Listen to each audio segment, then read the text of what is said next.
But first this morning, this exclusive, sources tell Sunday Morning Futures, there is speculation swirling in Washington that House Speaker Nancy Pelosi may step down after getting the massive spending package through. So all of those Democrat members who had their arms twisted to vote on the multi-trillion-dollar package and put their own reelection in jeopardy may be fuming to learn that the speaker could be planning a cut and run. Joining me right now to discuss the spending package and vaccine mandates is Wisconsin Senator Ron Johnson. He sits on the Senate Homeland Security and Foreign Relations Committee. Senator, it's good to see you. Thanks very much for being here. And I first want to talk about the breaking news that we have in terms of this speculation. We do not know if this is true. Let me be clear. But the rumor has been heard by many that Nancy Pelosi wants to get the spending through and then step down. That would create a special election. Here's Kevin McCarthy on this program last week.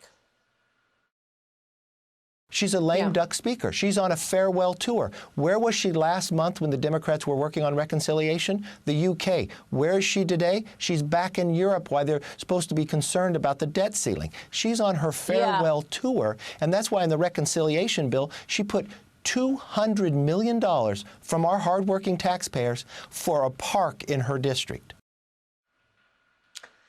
Senator, thanks very much for being here. Your thoughts, are you hearing this? What can you tell us? Oh, good morning, Maria. Well, I have no further insight. The Democrats I'd be the last person they'd confide in. But we all know that Nancy Pelosi was willing to sacrifice her majority for Obamacare. And, you know, Bernie's budget, this 3.5, which is really about a $5 to $5.5 trillion reconciliation package, is just a laundry list of new entitlements. Make more Americans dependent on government, explode our deficits, explode our debt, and, of course, make more Americans dependent on Democrats like Nancy Pelosi or her successors to keep them in power. That's what this is all about. This is about Democrats wanting to continue to provide benefits that we can't afford, that eventually the middle class, people in the poor parts of our country will end up picking up the tab on this stuff. But it seems popular. Everybody likes to get free government benefits, and so this is what Democrats do. This is who they are. You know, it's pretty incredible because there are so many unintended consequences. I assume it's unintended. The fact that people don't want to go back to work because they're counting on further checks, whether it be child care checks or all of the other money in this bill. Do you think we will see a vote on October 31st for this? And let me put up Ron Klain's retweet of Jason Furman saying that most of the economic problems we're facing, including inflation, supply chains, are high-class problems, Senator. This is what they say. This is high-class problems. We're going to show a graphic in a moment of some of those, quote, high-class problems where you see spikes in many items. Democrats are just living in a fantasy world. They deny reality. And the reality is high inflation primarily affects retirees and the working poor, or any poor person. The rich, you know, people can handle inflation. They'll figure out the right places to put their money. Their assets will inflate with the rest of inflation. It's the poor, people on fixed income, that are incredibly hurt by inflation. And people need to understand that. I think, unfortunately, it always sounds good when the federal government is sprinkling around benefits, going to give you free college and free child care and free pre-K. All this stuff is not free. As Margaret Thatcher famously said, the problem with socialism, and that's what Democrats are putting us on this path of socialism. The problem with socialism is sooner or later you run out of other people's money, which means you start coming after the money from the middle class. Senator, look at these numbers we're showing on the screen. Gasoline up 42% year over year. Energy overall, 25%. Used cars and trucks, 24%. Food, 4.5%. Clothing, transportation services. It goes on and on. We also have some of the food specifically broken out here. Things like meat and poultry, fish and eggs up 10.5%. New cars. I mean, it's just incredible. Hotel prices, 18%. What are your thoughts on the Federal Reserve saying that these are all temporary? It doesn't feel that way. You know, I was in business for 30-some years. It was like pulling teeth to get through a price increase. As I talk to businesses, not only in Wisconsin, but throughout the country, price increases now are just expected and they're being accepted. So it creates that inflationary expectation. And let's face it, we have all the ingredients for stagflation. You have the supply dislocations, you have labor shortages, now you have inflation. This is a really bad sign of things to come. But again, the Democrats are living in a fantasy world. They're denying that reality. What they want to do is they want to push through this big Bernie budget, the entitlement package, make more Americans dependent on them, on government. And it's not going to work. It's going to hurt those very same people. So there are reports today that Joe Manchin is saying, get all the climate out of this bill, all the climate items. Alexandria Ocasio-Cortez, I imagine, is not going to go for that. What are your thoughts in terms of a vote on October 31? Well, I hope for Democrat gridlock. You know, oftentimes in Washington, D.C., gridlock is the better alternative. But when it's Democrat gridlock, pray for it. I hope that's exactly what happens. Okay, so I want to ask you the impact of all of this and what you think in terms of the oil and gas situation, because I think this is an area that's really hitting all of us quite hard. You're feeling it as well. The president canceled the Keystone Pipeline on day one. He banned oil production on federal land. He reversed Trump's Alaska drilling. You know, I mean, I remember the time when it was a national goal to be energy independent. We're now longer energy independent as this president begs OPEC to do something about it. Well, to call President Biden and his administration incompetent is accurate. It's just too kind. These are their policies. They want to drive up the price of fossil fuel. They want to drive up the price of energy. So apparently we use less of it. Again, energy prices affect the price of every good and commodity. So again, this is exactly what they want. They want open borders. They want deficit spending. They want to increase debt. They want to make Americans more dependent on government. They want increasing energy prices. They want inflation. This is what they want. And this is what was so disappointing in the last election. I tried to warn Americans, don't elect people that want to fundamentally transform America. I've said this repeatedly. I mean, do you like, much less even love, something you want to fundamentally transform? They have put America on a disastrous path.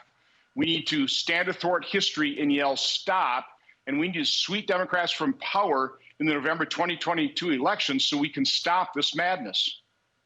It's all quite extraordinary, but probably the most extraordinary of all is this forced mandate coming out of this White House. You've got resignations up and down corporate America. I want to take a break, but when we come back, we'll talk about Biden's flip-flop on the vaccine mandates. Last year, he promised he wouldn't be mandating a vaccine. What changed?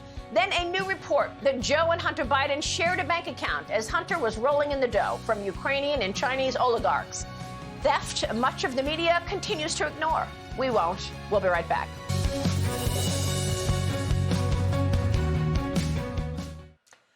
Welcome back. We are back with Senator Ron Johnson. And Senator, I know that you have been against mandating a vaccine from day one. President Biden claimed that he was initially against it, too. Watch the flip-flop. No, I don't think it should be mandatory. I wouldn't demand to be mandatory, but I would do everything in my power. Just like I don't think masks have to be made mandatory nationwide. We have to do more to vaccinate the 66 million unvaccinated people in America. Every day, we see more businesses implementing vaccination requirements, and the mounting data shows that they work. And that, of course, was after he put that rule in that any company with 100 employees or more mandate that the employees get the vaccine. Your thoughts? What's this about, Senator? First of all, the mounting data shows that they're not working or as safe as we all hoped and prayed they would be. The mandates are pointless.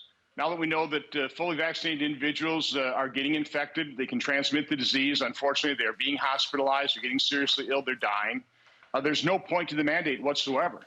The fact that this administration won't recognize natural immunity in these mandates. And of course, they're completely ignoring the vaccine injuries. And Maria, people need to really understand this because it's not being reported, it's being suppressed. But over 25 years, the flu vaccine, there were about little less than 1,700 deaths reported on the vaccine adverse event reporting system. That's CDC's early safety surveillance system. Less than 1,700 over 25 years.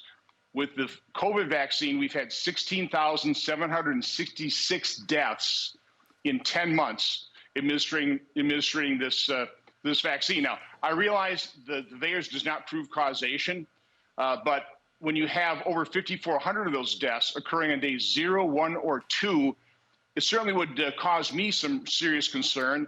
And the other stat is we now have 798,000 adverse events reported in just 10 months. 798,000. The other criticism of VAERS is it dramatically underreports the vaccine injuries. So it's not an irrational decision for people to say, I don't want to take this experimental vaccine. And another point is the fact that the only FDA-approved drug, the Comirnaty version of the Pfizer drug, I do not believe it's widely available.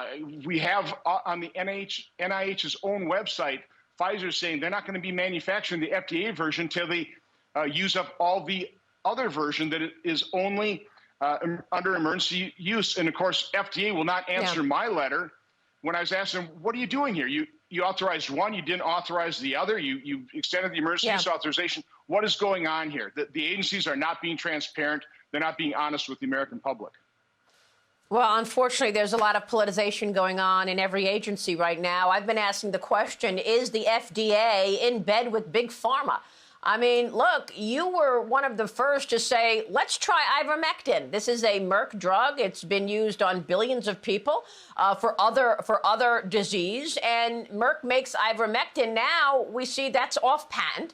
It's only a couple of dollars a dose. And yet they've got a new drug now, Merck does, that's $700 a dose. They're going to be making big money on these vaccines and drugs, Pfizer and Moderna on the vaccines and Merck on this drug as well. What happened to ivermectin? Well, there's not money in it. And so you have the drug companies, you have the FDA, you have the health agencies denigrating and scaring people about ivermectin. But here's the stats on ivermectin. On the FDA's early warning system, 379 deaths associated with ivermectin over 25 years. Yeah. 379 versus 16,766 for the COVID vaccine. Wow. What is going on? You know, same thing with hydroxychloroquine. I don't know. About 1,600 voices or 1,600 deaths. So again, there's something going on here. I believe it's sinister. I can't explain it, but hopefully, eventually, the truth will come out. Senator, real quick before you go, got to talk about Hunter Biden because you have been investigating this situation along with Chuck Grassley. What is the deal in terms of Hunter and Joe sharing a bank account when he was vice president while Hunter was traveling the world, meeting with Chinese oligarchs and Chinese government officials and getting paid for it? We still cannot get confirmation from this White House that Hunter still has a piece of that private equity firm in China. Is that why this administration is so soft on the CCP? It's a real possibility. The other thing we don't know is we do know that Joe Biden used a private email account, and he was passing government information along to Hunter, but we can't get information out of that as well. So again, there's a lot of things we don't know, but you know who does know? China, Russia, North Korea, Iran. I mean, these intelligence agencies probably know exactly all the financial entanglements, all the corruption of Biden Inc., including Joe Biden.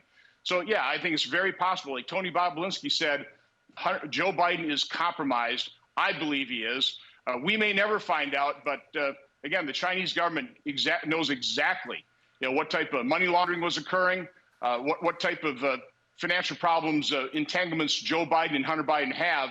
And it's entirely possible they're hanging that over this administration's head. It's what Chuck Grassley and I were trying to warn America before the election. But again, the news media wanted Joe Biden elected. They suppressed this, they censored it. And now we've got the rolling disaster that's called the Biden administration. Yeah, and unfortunately, that's one of the issues that we focus on, the fact that Joe Biden refuses to raise the origins of COVID-19. Every phone call when he speaks to Xi Jinping, the subject never comes up. And also, unfortunately, is these new reports about conflicts around our Attorney General, Merrick Garland, his son-in-law, his wife, pushing the very things that he's also sicking the FBI on folks. Senator, we'll keep watching it. Thanks very much for being here.